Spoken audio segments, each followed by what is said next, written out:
MCQ में लेकिन ज्यादा प्रॉब्लम होनी चाहिए, 10 में से 1 या 2 में प्रॉब्लम होनी चाहिए, 10 में से 1 या 2 की प्रॉब्लम हो सकती है। देख लो जरा एक बार।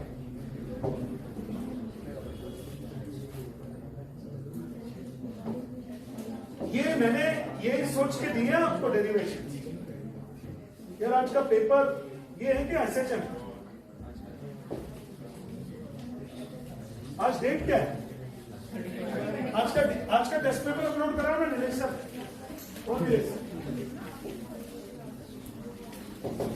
चलो फिर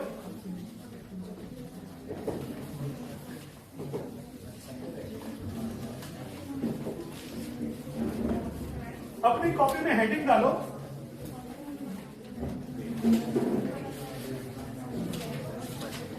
concept of combination of spring. बातें मत करो वैसे। कॉम्बिनेशन ऑफ नहीं, concept of combination of spring.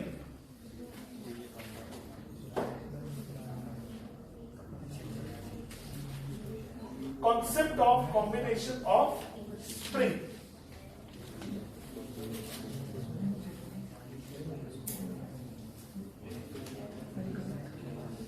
देखो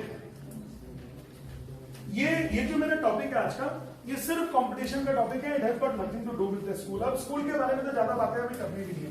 आपको खुद समझ में आ गया होगा कि टॉपिक्स कैसे बुक्स के अंदर होते हैं, कैसे पढ़ाए जाते हैं और क्या टॉपिक्स कंपटीशन में आ रहे हैं।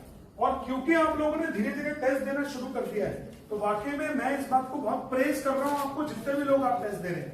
अगर आपको आधा घंटा निकाल रहे हैं टेस्ट देने का मतलब, आप ये समझ लीजिए आपकी गाड़ी शुरू तो हो गई। और जिस बच्चे की गाड़ी शुरू हो जाती है तो फिर वो मंजिल पे भी पहुंचता है। रुके हुए लोग नहीं चल पाते, रुके हुए लोग कभी मंजिल पे नहीं पहुंचते, उनकी मंजिल वही होती है। लेकिन जो चल रहे होते हैं, no matter how small they are, how small efforts they are putting, but फिर भी वो पहुंच जाते हैं। आप देखो ये है कॉम्बिनेशन ऑफ स्प्रिंग। याद होगा आपको कॉम्बिनेशन ऑफ स्प्रिंग? आपको याद होगा फॉर्मूला कितना था?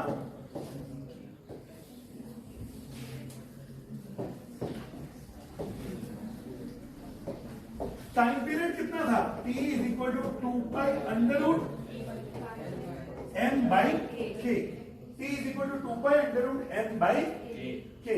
याद है कि भूल भाग गए? T is equal to 2 pi under root m by k। अब ये देखिए, अगर स्प्रिंग पैरेलल में कनेक्टेड हो, ये मैंने पहले भी कराया आप लोग को एक बार, अगर स्प्रिंग पैरेलल में कनेक्टेड होते हैं, if the spring is connected in parallel like this, तो स्प्रिंग कांस्टेंट हो जाता है K1 प्लस K2। जरा नोट करना जरा फटाफट। If the springs are connected in parallel, if the springs are connected in parallel, Kp is equal to K1 plus K2. If the springs are connected in parallel, Kp is equal to K1 plus K2.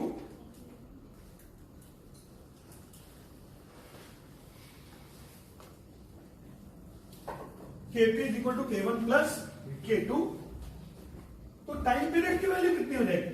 Time period की value हो जाएगी 2 pi under root m, तो वही रहेगा, k की जगह कितना हो जाएगा? K1 plus K2। अच्छा, अगर सीरीज में लगे हो तो सीरीज में, तो सीरीज में Ks is equal to K1 K2 upon K1 plus K1। याद आ गया कहां से आया भाई? याद आ गया होगा ना? तो टाइम पीरियड का वैल्यू कितना हो जाएगा? T is equal to 2 pi under root m upon k। k का वैल्यू K1 K2 और ये हो जाएगा K1 प्लस K2। फटाफट कॉपी कर लो। Series and parallel, series and parallel. when the springs are connected in series, when the springs are connected in parallel। जब आज मैं पेपर बना रहा था तो बहुत सारे क्वेश्चन पैरेलल और इसके कॉम्बिनेशन वाले थे, तो शायद एक आया है क्वेश्चन कॉम्बिनेशन का। देखना जरा आज के पेपर में कॉम्बिनेशन है क्या? कोई नहीं है? ओके, तो मैंने सोचा मैंने कराया नहीं है तो इसलिए नहीं दूंगा। तो इसका मतलब K की जगह आपको इक्विवेलेंट स्प्रिंग कांस्टेंट डालना। K की जगह क्या डालना है? Equivalent spring constant, equivalent spring constant, हर K की जगह डालना है इक्विवेलेंट स्प्रिंग कांस्टेंट। पैरेलल में K1 प्लस K2 और सीरीज में K1 K2 upon K1 plus K2। ध्यान रखना, आपने सीरीज को और पैरेलल को पढ़ा था रेजिस्टेंस, तो रेजिस्टेंस का उल्टा होता है स्प्रिंग, रेजिस्टेंस का उल्टा होता है स्प्रिंग। रेजिस्टेंस में जो सीरीज में होता था स्प्रिंग कांस्टेंट में, वो पैरेलल में होता है, और रेजिस्टेंस में जो पैरेलल में होता था वो किस में होता था? यहाँ सीरीज, उल्टा होता है, उल्टा। ध्यान रखना सब लोग।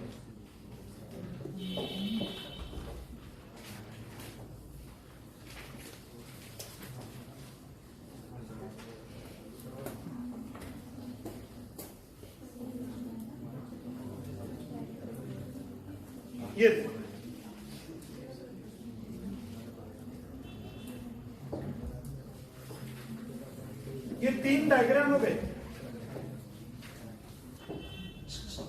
ये तीन डायग्राम।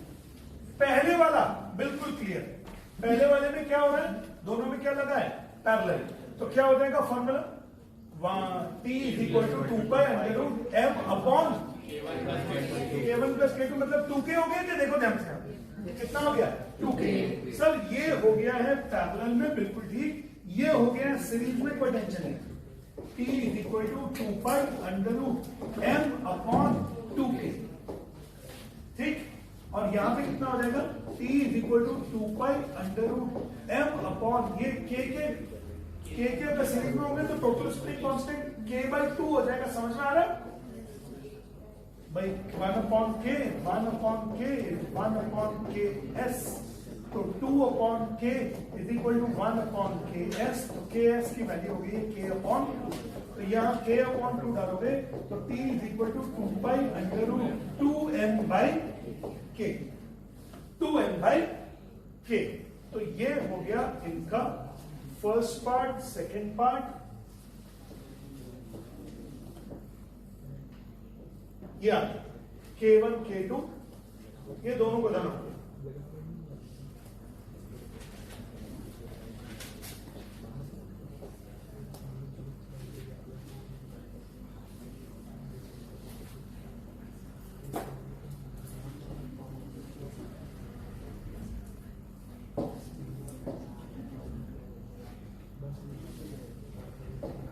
थर्ड वाले के लिए कुछ और सिखाऊंगा मैं अभी आपको।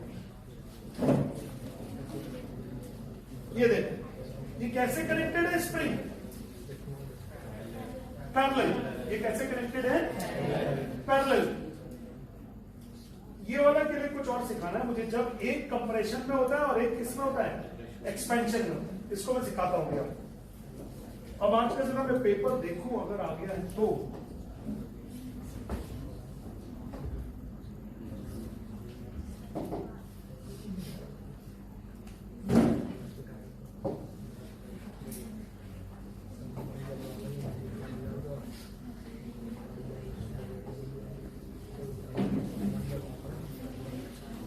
कितने एमसीक्यू थे?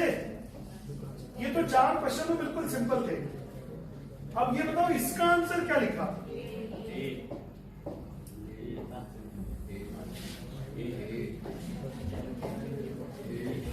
इसका आंसर क्या लिखा है?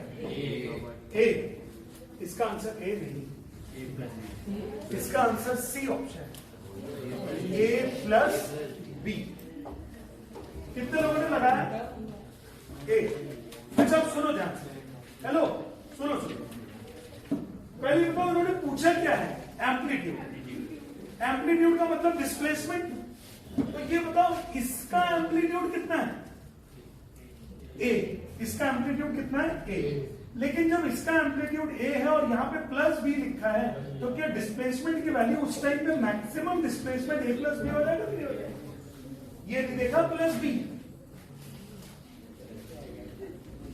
पता ये क्वेश्चन सुबह मैंने किया तो मैंने भी यही लगाया था इसका आंसर। तो मैंने कहा यार ए, फिर मैंने बहुत देर तक सोचता रहा ए ही होना चाहिए। फिर मैंने दोबारा क्वेश्चन पढ़ा, मैं यहां तक ही पढ़ रहा था बस क्वेश्चन, मुझे लग रहा था ये बी पार्ट है कुछ, लेकिन फिर बाद में पढ़ा तो A sine omega T plus B था। तो इसका मतलब अब सुनना ध्यान से, क्या इस वाले का मैक्सिमम डिस्प्लेसमेंट कितना आएगा? ए। लेकिन जब मैक्सिमम डिस्प्लेसमेंट ए इसका आ गया, बी तो ऐड हो जाएगा उसमें, तो पूरे सिस्टम का मैक्सिमम डिस्प्लेसमेंट कितना हो गया?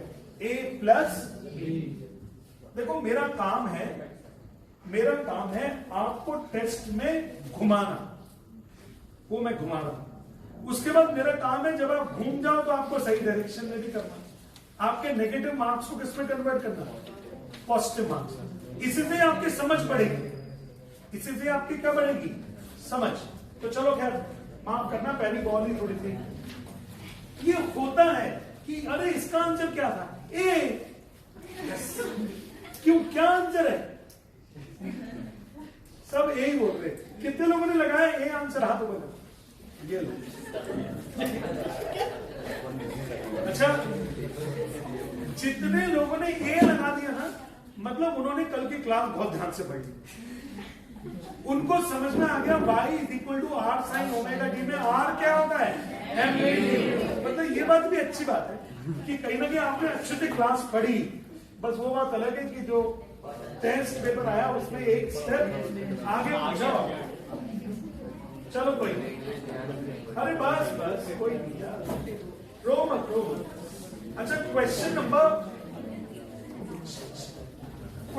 6 भी बन गया होगा।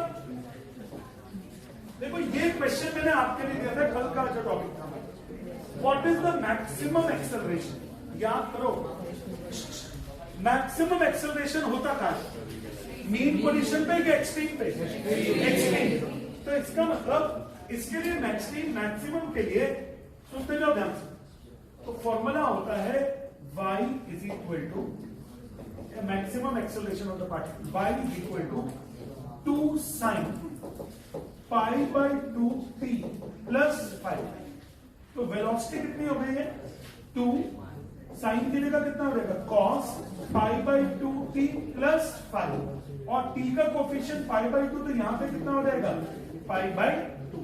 तो वेलोसिटी कितनी हो गई? चलो वेलोसिटी हो गई है pi cos pi by 2 t plus 5। तो v is equal to, v नहीं एक्सेलरेशन, एक बार और डिफरेंशिएशन, पाई कॉस का कितना हो जाएगा? Minus sign pi by 2t plus 5, और इंटू पाई बाय 2 एक बार और भी होगा क्या? तो एक्सेलरेशन हो गया है पाई स्क्वायर बाय 2, वो भी माइनस में, into sine pi by 2t plus 5।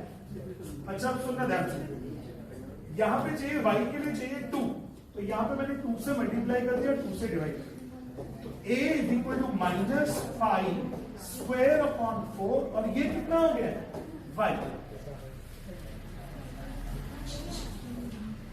अब for a maximum y should be equal to amplitude r। Amplitude कितना है? 2। क्वेश्चन में क्या दिया हुआ? एम्पलीट्यूड 2। तो बच्चों minus pi square by 4 into 2, तो minus pi square by 2। Answer क्या होगा? माइनस पाई स्क्वायर बाय 2 या पाई स्क्वायर बाय 2 सेंटीमीटर पर second square towards the mean. कितने लोगों का सही हो गया? Very good. तो कैसे करा है?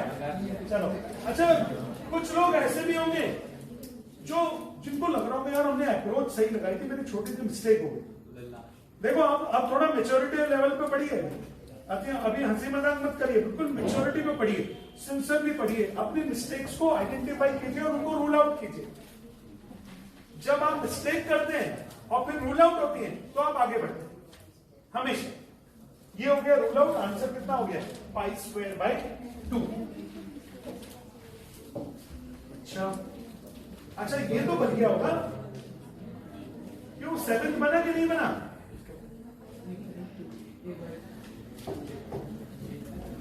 When the kinetic energy of the pendulum, what is the display? When the kinetic energy of the, when the maximum kinetic energy of the circular pendulum is k, what is the displacement when its k is k by 2?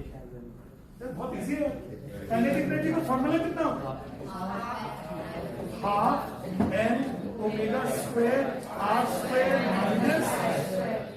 अब उन्होंने बोला maximum kinetic energy, kinetic energy maximum होती है half M omega square r square, क्योंकि आपको याद होगा maximum energy तब होती है जब कहां पे होती है, जब पार्टिकल डिस्प्लेस, जब पार्टिकल मीन पोजीशन से पास हो रहा होता है मैक्सिमम काइनेटिक एनर्जी। तो इसका मतलब half M omega square r square की वैल्यू कितनी है, के। अब उन्होंने पूछा डिस्प्लेसमेंट ए क्या है, आप एम्पलीट्यूड, ओके। तो चलो half M omega square A square minus half M omega square और वाई स्क्वायर को मैं वाई स्क्वायर ले, और काइनेटिक एनर्जी उन्होंने कितनी बोली है, उन्होंने kinetic energy k/2, k/2, k की वैल्यू कितनी है 1/2 half M omega square A square, ये ना k का वैल्यू, k का वैल्यू, और 1/2 M omega square A square minus 1/2 M omega square Y square. जब देखना 1/2 एम ओमेगा स्क्वायर दोनों तरफ से कट गया क्या, 1/2 M omega square, 1/2 M omega square, 1/2 M omega square, बचा कितना half a square is equal to a square minus y square. देखना कुछ गलत तो नहीं किया। अब ये हो गया y square is equal to a square minus a square by 2, a square by 2 ही बचेगा, y is equal to a upon root 2। कितने लोगों का सही हो गया, किया था कैलकुलेशन इसका जी, हाँ हाँ सही नहीं निकला, सही है, ठीक है, ठीक है ना, मंजूर। देखो अगर आप लोग अभी भी क्लासेस तक पहुंच पा रहे हो तो मतलब आपके अंदर कोई तो दिमाग में कीड़ा है पढ़ाई में। हाँ सर हर बार किसने बोला मेरा, ठीक कोई बात है,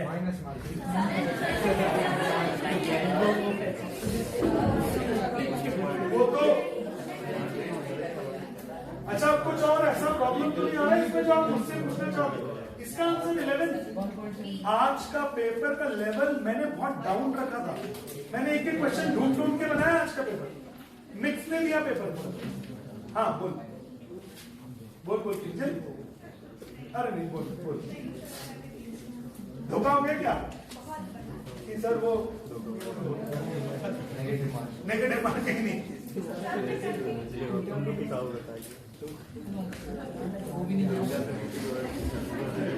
चलो क्या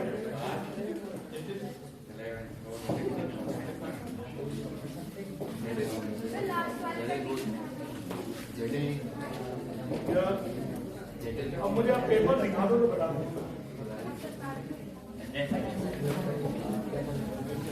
तो चलो अब हेडिंग डालो सब लोग अपनी कॉपीज में। वेव्स, यूसीएम बचा हुआ वो बीच में कराऊंगा किसी दिन, है ना, अरे करा देंगे हो जाएगा, क्यों टेंशन।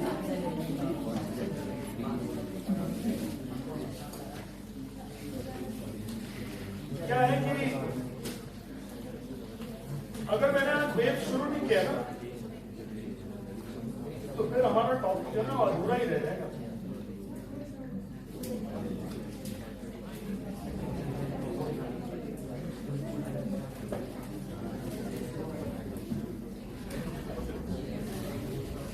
तो चलो टॉपिक इज वेव मोशन। अरे भाई बैच में कोई वो वाला तो कंफ्यूजन नहीं है कुछ भी कि कोई बच्चा वो को वो बोलता हूं।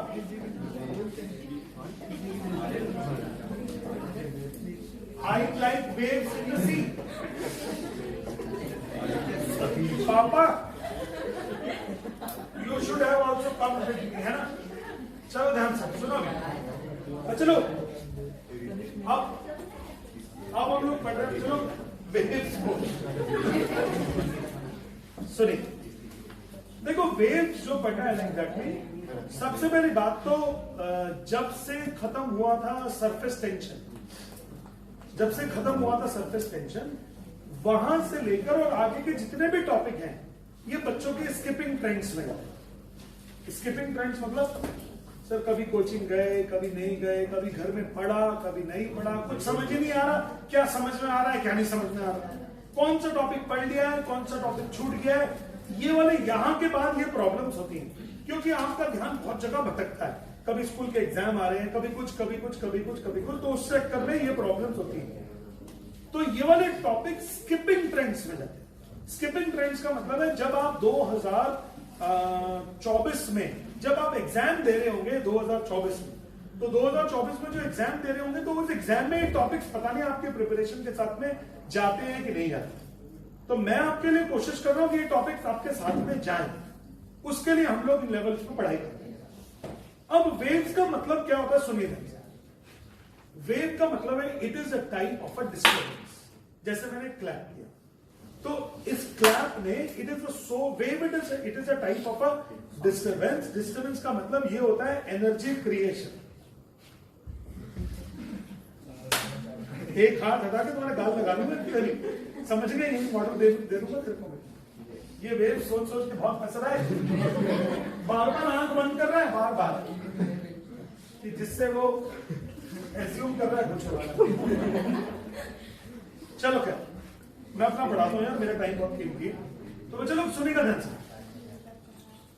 वेव्स जो होती है, वेव्स का मतलब होता है it is a type of a disturbance. जैसे एक पार्टिकल की, जैसे मैंने ना ये देखी है, ये क्लैप किया, तो यहां से चलिए साउंड वेव। सबसे पहली बात, wave carries the disturbance, wave carries the energy, it does not carry the material medium from one point two another position. मतलब फॉर एग्जाम्पल, जैसे मैंने एक क्लैप किया तो यहां से सिर्फ एनर्जी आपके पास गई है, आपके पास में यहां से पार्टिकल्स नहीं गए हैं। चलो, पार्टिकल्स यहां से यहां तक नहीं गए हैं, सिर्फ क्या गया है? एनर्जी। यानी यहां के यहां ये एनर्जी ट्रैवल कैसे करी? सुनो ध्यान से। वेव डिस्टर्बेंस हुआ, यहां का पार्टिकल को एनर्जी मिली, तो यहां का पार्टिकल हिलने लग गया। तो जब ये वाला पार्टिकल हिला तो इसके बाजू वाले में ट्रांसफर हो गया एनर्जी, फिर इसके बाजू वाले में ट्रांसफर हो गया, फिर इसके बाजू वाले में ट्रांसफर हो गया। ये ट्रांसफर होते होते होते होते आपके कान के पास में जो एयर के मॉलिक्यूल्स हैं, उनके पास एनर्जी ट्रांसफर हो गया। उन्होंने आपके ईयर ड्रम पे क्या कर दिया? वाइब्रेट, वो भी हिलने लग गए। अब मैं हाथ ही तो हिला रहा हूं, वो भले ही इस पे टकरा रहा है, आवाज आ रही है, क्या करें? बट मैं तो हाथ हिला रहा हूं, तो पार्टिकल बोलता भाई मैं तो हिल रहा हूं, और हिलते हुए पार्टिकल्स किस पे टकरा रहे हैं? ड्रम। जैसे अगर ढोल वाला जो बोलता है, बोला मैं तो अपनी डंडियां हिला रहा हूं सर, ये मुझे नहीं मालूम कि ये टकरा रही है कि नहीं टकरा रही, और वो टकरा रही है तो आवाज प्रोड्यूस हो रही है।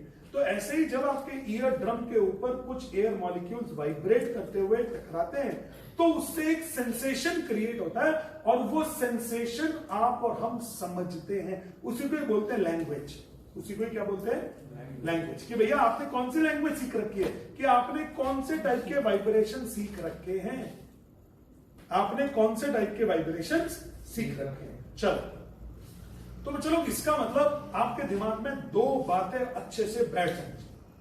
नंबर वन, वेव के अंदर एक एनर्जी ट्रैवल करती है। वेव के अंदर कभी भी मटेरियल मीडियम ट्रैवल नहीं करता है। ऐसा नहीं है मैंने जोर से बोला हेलो तो यहां से बहुत एयर का प्रेशर आपकी तरफ चला ना, गलत। यहां से एयर नहीं जा रही। ऐसा नहीं है कि यहां पे अगर मैंने कोई तेज म्यूजिक सिस्टम प्ले कर दिया तो यहां पे वैक्यूम हो गया। बोला सर यहां पे एयर उधर चली गई सर, नहीं। पार्टिकल्स क्या होते हैं? सिर्फ अपनी ही मीन पोजीशन पर क्या होते हैं? वाइब्रेट होते हैं। अपनी ही मीन पोजीशन पर क्या होते हैं? वाइब्रेट होते हैं। उसको बोलते हैं हम लोग वेव। तो वेव में मोशन क्या हुआ यार? वेव में मोशन दो चीजों का। वेव मोशन में कितने चीजों का मोशन हुआ? दो चीजों का। Number one, particle. जैसे पार्टिकल के ऊपर एनर्जी पहुंची, पार्टिकल ने हिलना शुरू कर दिया। क्या वो उठ के जा रहा है कि जगह से दूसरी जगह? नो। वो बोलता है मैं रहूंगा अपनी मेन पोजीशन पे, हाँ मैं वाइब्रेट करूं। तो हमने कहा हाँ, ये तो अग्रवाल सर ने एसएचएम में पढ़ा दिया ना हमको। एक पार्टिकल का वाइब्रेशन तो हमने पढ़ लिया है, लेकिन वेव के अंदर जैसा हम लोग जितने भी वाइब्रेशन पढ़ रहे थे, एसएचएम में पढ़ रहे थे, तो आपने क्या पढ़ा? एक डब्बा ऊपर नीचे हो रहा है, लिक्विड यूट्यूब में वैसे चल रहा है। आपने एक बॉडी को टनल में डाल दिया, वो ऑसिलेट कर रही है, पेंडुलम ऑसिलेट कर रहा है, स्प्रिंग ऑसिलेट कर रहा है, यही तो सब पढ़ा। तो वहां आपने एक बॉडी का मोशन पढ़ा। वेव के अंदर बहुत सारे पार्टिकल्स का मोशन होता है। वेव के अंदर बहुत सारे पार्टिकल्स का मोशन होता है। जैसे ही मैंने ऐसे क्लैप किया तो बच्चे लोग, जैसे ये फ्रंट लाइन वाले पार्टिकल थे, इनके पास एनर्जी पहुंची, तो ये सारे के सारे हिल गए। फिर वो एनर्जी आगे ट्रेवल कर गई, तो वो आगे वाले पार्टिकल भी हिलने लगे। फिर और एनर्जी आगे ट्रांसफर हो गई, आगे वाले पार्टिकल हिलने लग गए। धीरे धीरे वेव इज ट्रैवलिंग। तो वेव इज ट्रैवलिंग में ट्रैवल कौन कर रहा है? एनर्जी। वेव इज ट्रैवलिंग में ट्रैवल कौन कर रहा है? एनर्जी। तो वेव मोशन में अब आपके पास में दो चीजें बिल्कुल अच्छे से दिमाग में बैठ गई होंगी। वेव के अंदर पहली बात तो डिस्टरबेंस होता है, एनर्जी ट्रैवल करती है, जिसके अंदर पार्टिकल्स हिलते हैं। पहली बात, पार्टिकल्स हिलते हैं, वाइब्रेट करते हैं। और दूसरी बात कि वेव मोशन के अंदर particle of the medium does not move from one point two another point. Wave motion के अंदर पार्टिकल्स वाइब्रेट तो करते हैं, बट पार्टिकल्स का एक जगह से दूसरी जगह पहुंचना मुमकिन नहीं होता है। वेव मोशन के अंदर ऐसा नहीं होता है। आप लोगों के दिमाग में अगर मैंने बोला कि अपने दिमाग में ना आंख बंद करके वेव्स को जरा देखो मतलब पिक्चर बनाओ वेव्स की, तो आपके दिमाग में पता कि वेव की पिक्चर कैसे आएंगे? या तो समुद्र की लहरें आएंगी, या ईसीजी आ गया, चलो ठीक है, ईसीजी भी आ सकता है, ईसीजी भी वेव टाइप का होता है। या फिर आपके में ना ऐसे करके ग्राफ आते हैं, या वो जैसे मैंने कल या परसों डैम्ड ऑसिलेशन का ग्राफ दिखाया। तो यार ये जो ग्राफ, ये जो चीजें होते हैं, ये सिर्फ वेव, ये तो वेव का ग्राफिकल रिप्रेजेंटेशन है। ये वेव का क्या है? Graphical representation. These are not wave. ये वेव नहीं है। ये जैसे मैंने बनाया ना, ये वेव नहीं है, ये तो वेव का ग्राफिकल रिप्रेजेंटेशन है। वेव को कैसे देखोगे? वेव तो एनर्जी ट्रैवलिंग है। वेव को कैसे देखोगे? वेव के इंपैक्ट को देखोगे। वेव का किसको देखोगे? इंपैक्ट को। एनीहाउ, तो चलो, वेव के अंदर सबसे पहली बात तो वेव के अंदर ट्रैवल क्या करती है? एनर्जी। अब वेव जो होती है वो दो टाइप। एक होती है इलेक्ट्रोमैग्नेटिक वेव। बेटा मुझे डिस्टर्ब मत करो, मैं घर से पढ़ के आया हूं आज। Electromagnetic wave. एक होती है इलास्टिक वेव। इसको कई बार मैकेनिकल वेव भी बोलते हैं। For example light wave. Electromagnetic wave को चलने के लिए मटेरियल मीडियम की जरूरत नहीं है। It can travel through the vacuum also. It can travel through the vacuum also. ये वेव वैक्यूम से भी ट्रेवल कर सकती है, इसलिए इसको बोलते हैं हम लोग इलेक्ट्रोमैग्नेटिक वेव। इलेक्ट्रोमैग्नेटिक वेव की तीन बातें अभी ध्यान। पहली बात, it does not require material medium for its propagation. इसको इंग्लिश में क्या बोलते हैं?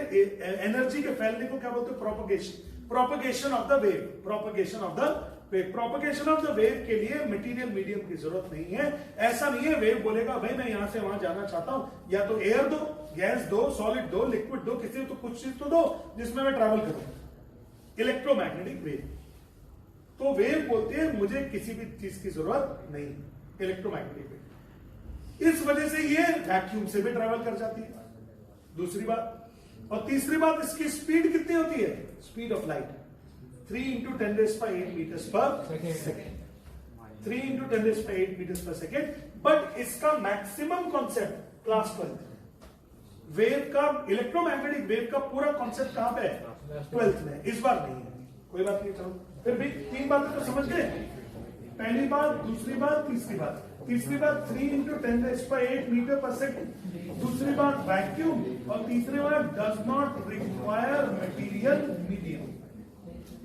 याद रखोगे DNR MM, बाद में नहीं बता सकता इसको। Does not require material medium for its propagation. Light is a electromagnetic wave. Light is a electromagnetic wave. अच्छा, एक वेव होती है इलास्टिक। ये बोलती है कि it requires material medium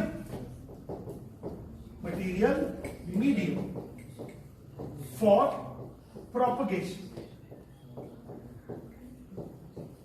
it requires material medium for propagation. पहली बात, it cannot travel through vacuum. It cannot travel through vacuum. इसका एग्जाम्पल है साउंड। ये पूरा 11, ये पूरा किसमें है? 11, ये पूरा 11। Sound is a mechanical wave. इस वजह से सन की लाइट तो अर्थ तक आ रही है, आप देख रहे होंगे सन की लाइट अर्थ तक आ रही है, बट सन पे होने वाला एक्सप्लोजन अर्थ तक नहीं पहुंच पा रहा। क्यों नहीं पहुंच पा रहे? बीच में क्या है? बड़ा सा वैक्यूम, और वैक्यूम से साउंड वेव्स हमारी अर्थ तक नहीं आती है। शायद ये मुझे पता नहीं, मेरा भगवान पे काफी विश्वास रहता है। मुझे लगता है God has design this universe in such a way कि हमारी आपकी लाइफ यहां पर हो सके, वरना तो एक एक्सप्लोजन सुनने के बाद ही हम लोग बहरे हो जाएंगे। एक एक्सप्लोजन इतना बड़ा होगा कि आपका जो कान का जो पर्दा है, यानी जो ईयर ड्रम है, वो फट जाएगा एक बार में, खत्म, लार्ज एम्पलीट्यूड हो जाएगा उसमें, जय श्री राम। उसके बाद इल्ले, समझ गए? उसके बाद हाँ, सब इशारों में बोलेंगे, समझ गए? अच्छा अब सुनो ध्यान से, इसका मतलब दो वेव्स कौन कौन सी हो गई? Electromagnetic, mechanical. इनकी स्पीड कम रहती है, इनकी स्पीड क्या रहती है? बहुत कम है, इसके रिस्पेक्टिवली बहुत कम है। जैसे साउंड की स्पीड अप्रोक्सीमेटली 340 मीटर पर सेकेंड, एयर में कितनी स्पीड है? 340 मीटर पर सेकेंड। अब आप समझ लीजिए साउंड कहां और लाइट कहां, लाइट कहां और साउंड कहां। आपको तो दोनों नहीं पता कौन कहां है ना। लाइट मतलब, light is a very fast vibration ना, लाइट के अंदर एनर्जी प्रोपगेशन बहुत तेज है। सन से लेकर यहां तक आने में 500 सेकेंड, 8 मिनट 20 सेकेंड के अंदर एनर्जी हमारे अर्थ। साउंड आने में पता नहीं साल ना लगे, नहीं, अगर आ भी जाए तो साउंड आने में क्या लगेगा? सालों लग सकते हैं, हो सकता है, मुझे पता नहीं कितना लगेगा, निकालना पड़ेगा, बट काफी टाइम लग जाएगा। और आ इसलिए भी पाता क्योंकि बीच में क्या है? वैक्यूम। बीच में क्या है? वैक्यूम। बीच में क्या है? वैक्यूम। इस वजह से वो नहीं आ पाता।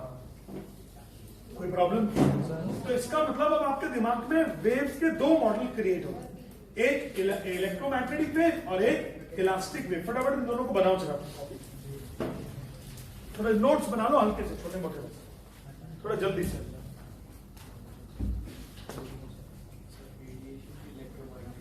बिल्कुल, रेडिएशन इज इलेक्ट्रोमैग्नेटिक वेव,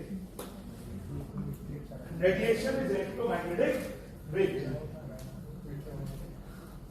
बातें करो बस।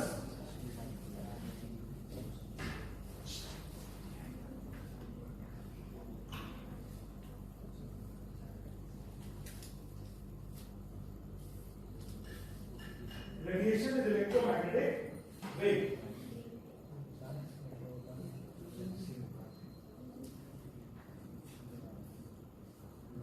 और भैया क्या हाल चाल है तुम्हें? बहुत दिनों बाद दिखा ऐसा घर घर में वेव चालू हुआ तो क्लासरूम में आ गया हैं? सर वेव्स में किसका इंटरेस्ट नहीं है सर? भाई DNR-MM पूरा लिख लो, घर में जाके मुझसे अगर आप पूछोगे सर आपने लिखा है सर DNR-MM, तो मैं नहीं बता सकता क्या है। Does not require material medium for its propagation.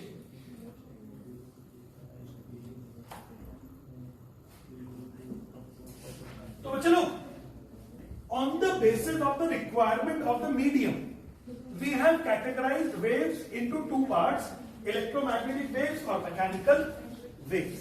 और मैकेनिकल वेव्स का दूसरा नाम क्या रखा हम लोगों ने? Elastic waves. किसका? वैक्यूम।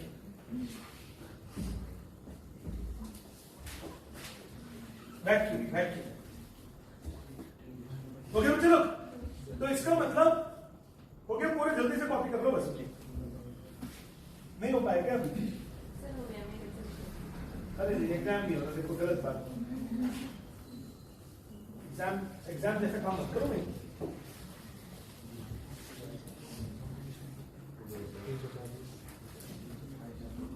सबसे मस्ती वाली क्लास होती है 11th।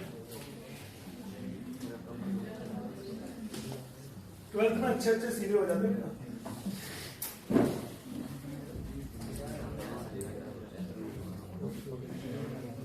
क्योंकि वेव्स का सब पूरा चैप्टर ही 11th में खत्म हो जाता है।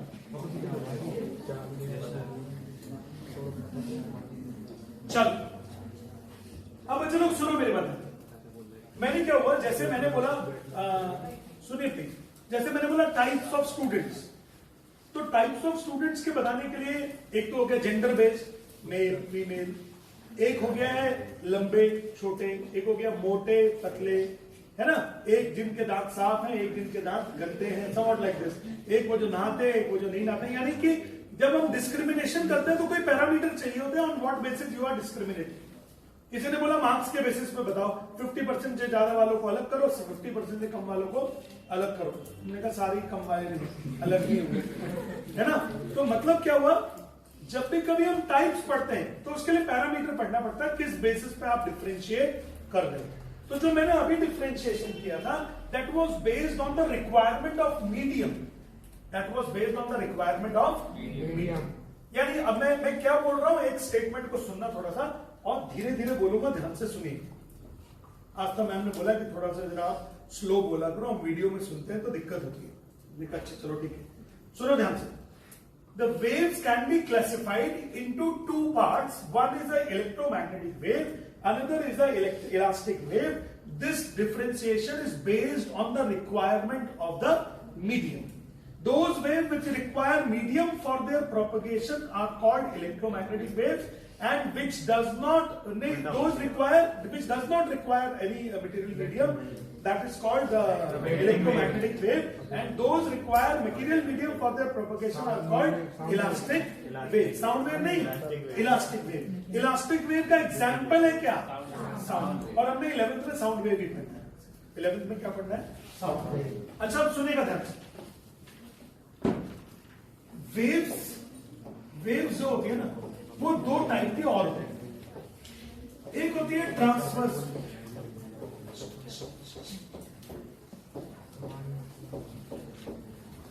एक होता है लॉन्गिट्यूडनल वेव।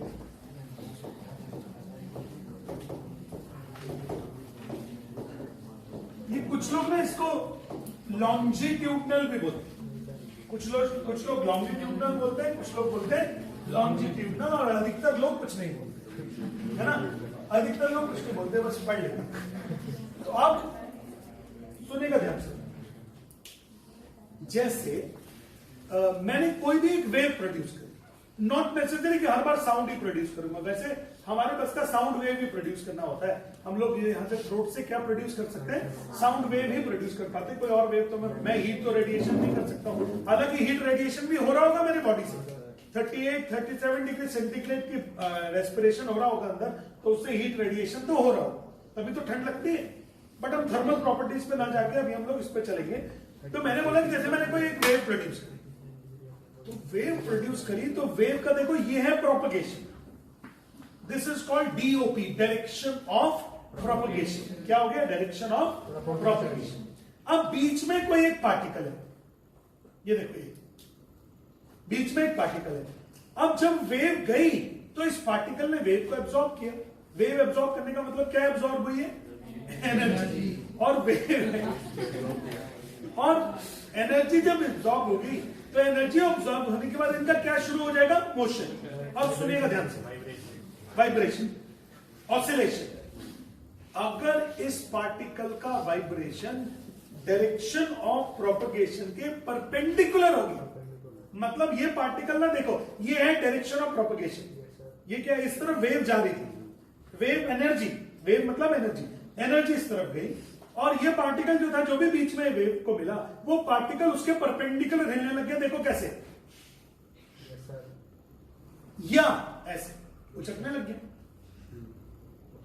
या ऐसे, ये सब डायरेक्शन ऑफ प्रोपगेशन के परपेंडिकुलर। यहां देखो ध्यान से, एक बहुत बड़ा कॉन्सेप्ट बन रहा है, 12th का बेसिक है भैया, 12th का बेसिक है। वहां जाके परेशानी होगी जब टर्म्स समझ में नहीं आएंगे ना वहां जाके। तो देखो 1 2 ऐसे इन्फिनाइट डायरेक्शंस हो सकती हैं इसके परपेंडिकुलर। तो when the particle of the medium vibrate in the direction perpendicular to the direction of propagation of the wave, then the wave is said to be transverse wave। Wave को क्या बोल सकते हैं हम लोग, ट्रांसवर्स वेव। क्या बोलेंगे transverse wave को हिंदी में, क्या बोलेंगे, जब एक पार्टिकल को वेव मिली और जो direction of propagation of wave था उसके पार्टिकल परपेंडिकुलर वाइब्रेट करने लग गया, तो उस वाइब्रेशन को या उस ऐसी वेव को क्या बोलेंगे? Transverse wave. यानी उसको ऐसा शो करेंगे हम लोग। ये हो गया DOP. Do you understand the meaning of DOP? Direction of propagation. और उसमें एक पार्टिकल है और वो पार्टिकल बोल रहा है मैं तो ऐसे ही लूंगा जी। ये तो ऐसी वेव को क्या बोलते हैं? Transverse wave. लिखो अपनी कॉपी में। Transverse wave is a wave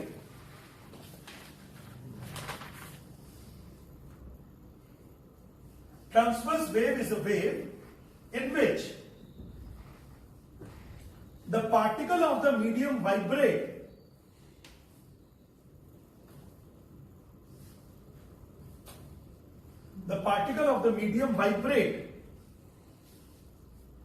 in the direction perpendicular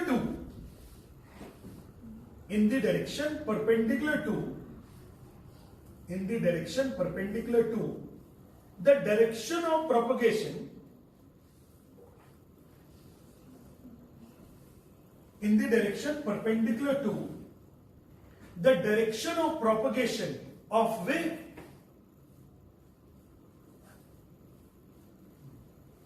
In the direction perpendicular to the direction of the wave, direction of propagation of the wave. क्या लिखा है मैंने शुरू से एक बार बोलना? It is a wave in which the particle of medium vibrate in the direction perpendicular to direction of propagation of wave. अच्छा, direction perpendicular देखो, ये तो हो गया direction of propagation of wave. इधर देखो सब लोग, और ये मेरा हाथ की डायरेक्शन, ये बताता है कि इतनी सारी डायरेक्शंस हो सकती है पार्टिकल के वाइब्रेशन की। ऐसे ऐसे ऐसे ऐसे ऐसे ऐसे बहुत सारे हो सकते हैं। इसके परपेंडिकुलर डायरेक्शन एक नहीं है, इनफाइनाइट है। इसके परपेंडिकुलर डायरेक्शन इनफाइनाइट है। देखो ये डायरेक्शन परपेंडिकुलर, ये सारी ही direction perpendicular direction of propagation है कि नहीं? नहीं। समझ में आ गया सब लोग को? तो इनमें से किसी भी डायरेक्शन में पार्टिकल वाइब्रेट कर सकता है। तो इसको क्या बोलते हैं हम लोग? Transverse wave. अब एक और है लॉन्गिट्यूडनल वेव। लॉन्गिट्यूडनल वेव में जैसे फिर दोबारा से इनको फिर वेव मिल गई है, किस्मत है। तो चलो, ये हो गया direction of propagation of a wave. और जैसे वेव आई तो मतलब क्या आई? एनर्जी। पार्टिकल ने जैसे एनर्जी एब्सॉर्ब किया तो उसको क्या होने लग गया? उसके अंदर मोशन होने लग गया पार्टिकल। अब अगर मोशन डायरेक्शन ऑफ वेव के ही डायरेक्शन ऑफ वेव के पैरेलल हो, मतलब ये है पॉइंट, ये पार्टिकल है, ये वेव आ रही है, एनर्जी आई और ये जा रही है ऐसे, तो ये पार्टिकल ना इसी की डायरेक्शन में वाइब्रेट। ये क्या हो गया? लॉन्गिट्यूडनल। ये क्या हो रहा था? परपेंडिकुलर। ये क्या हो रहा था? परपेंडिकुलर। बट ये कैसे हो रहा है? अभी ये वेव जा रही है, मुझे आता नहीं है लेकिन फिर भी वेव्स तो ऐसे ही, ऐसे ऐसे नहीं है, ऐसे ऐसे है भैया। तो लिखो अपनी कॉपीज में, longitudinal waves are the type of waves. Longitudinal waves are the type of waves in which the particle of the medium vibrate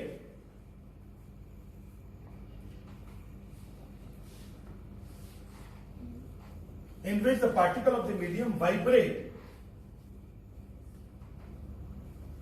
in the direction parallel to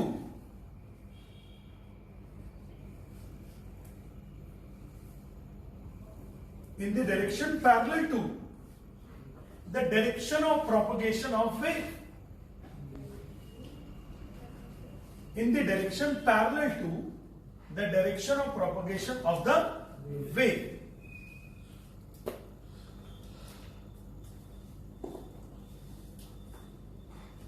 अब एक चीज फिर ध्यान रखना, ट्रांसवर्स वेव का एक एग्जांपल है लाइट वेव,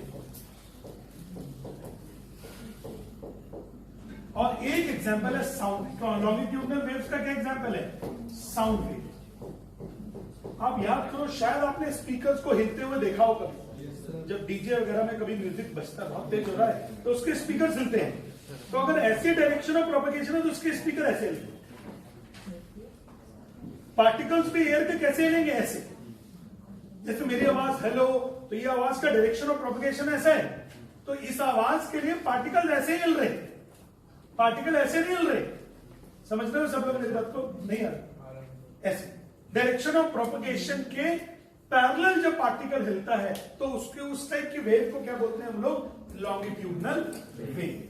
तो आज आपको 4 टाइप की वेव समझना है। कौन कौन सी? इलेक्ट्रोमैग्नेटिक वेव, इलास्टिक वेव और लॉन्गिट्यूडनल वेव्स और ट्रांसवर्स वेव। और ये भी समझ में आ गया वेव्स क्या होती है, व्हाट आर वेव्स। इसके बारे में और कल बात करेंगे इसके आगे। चलो